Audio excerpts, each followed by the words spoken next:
Welcome and thank you for joining us today for a Land Services SA webinar on the Roads Opening and Closing Act 1991. This is a pre-recorded session with a live Q&A session at the end of this presentation.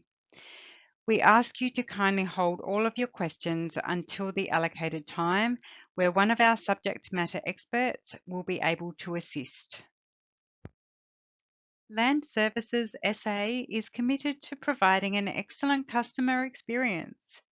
One way we continue to deliver value to the industry is through our industry education program, where we produce a range of helpful educational materials, hold regular webinars, and host industry events. Our industry education program addresses key topics or frequently asked questions to ensure you remain up to date with contemporary practices. We want to help set you up for success and believe helping with the industry education will help reduce the volume of requisitions, meaning a quicker and more seamless experience for your clients. Land Services SA's subject matter experts assist in delivering our industry education program, utilising their years of experience and respected place in the industry. This webinar was prepared by Stella Bagenas and Matt Heinrich, two of our senior plan examiners, each with more than 20 years experience in plan examination. Today we will discuss the process for roads plan examination, common errors, and provide some tips at the end.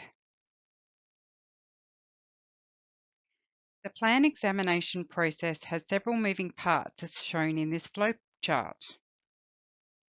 Once the plan is lodged with LSSA, we then work closely with the Surveyor General's Roads Group area to ensure that the plan travels through the system, ensuring all requirements are met under the Roads Act.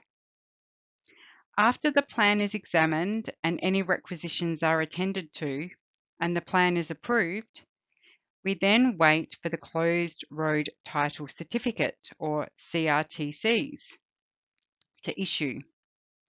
Once this happens, the closed road is published in the Government Gazette. When this is obtained, the dealing is returned from Roads Group to LSSA for dealing examination, plan deposit, and for the new certificate of titles to issue. The balance of the parcel remaining as road after the road closure must be shown and uniquely identified, as it is regarded as part of the road process. The plan heading must not include any redesignation of parcels, which is a common mistake. If the balance parcel is extensive, the requirement to show the balance parcel may be waived by the plan's client advice officer. Another common error is dealing with easements. New easements created as part of the road process deals with Section 18 of the Act. These must be shown in the preliminary plan, or PP, and is part of the road order. These will be shown as new. The new easements being created must be described in the Government Gazette.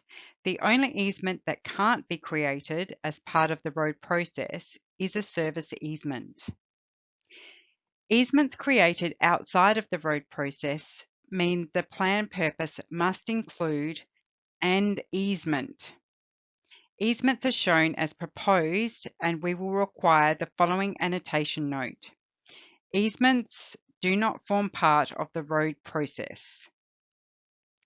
Grant of easement, TGs, dealings will need to be lodged for the easement to be created. More details on this can be found in the PPG 5.32 to 5.37.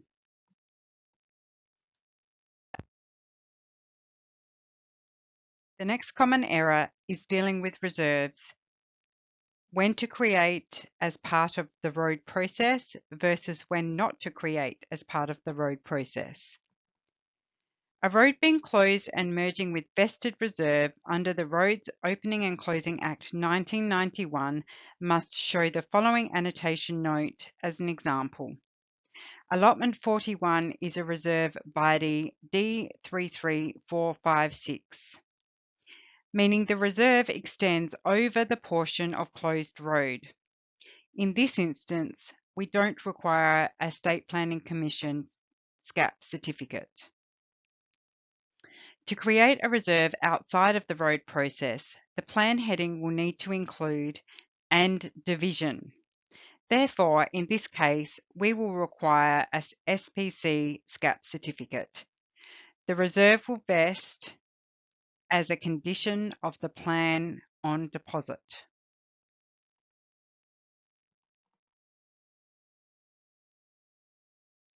To recap today, here are some tips to remember. Balanced road parcels must be added to the plan unless too extensive, which requires dispensation to not show. Easements created as part of the road process being in favour of adjoining land must include redesignation of parcel in the plan heading and the associated annotation note. Easements outside the road process must include "and easement" in the plan heading and again show the associated annotation note. When portion of a road being closed and merged with a reserve will not require an SPC SCAP certificate. Vesting a reserve, the plan heading must include "and division" and an SPC SCAP certificate is required. All the things covered today can be found in the plan presentation guidelines. Land Services SA's website has a range of educational and support materials to assist you in your day-to-day work. Our Industry Education Hub is a good place to start.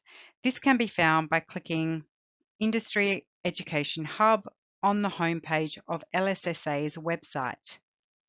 A copy of today's webinar will be published on the Industry Education Hub together with recordings of previously held webinars. That concludes the recorded webinar section. Thank you for listening. Please remain online for the live Q&A session with our subject matter experts.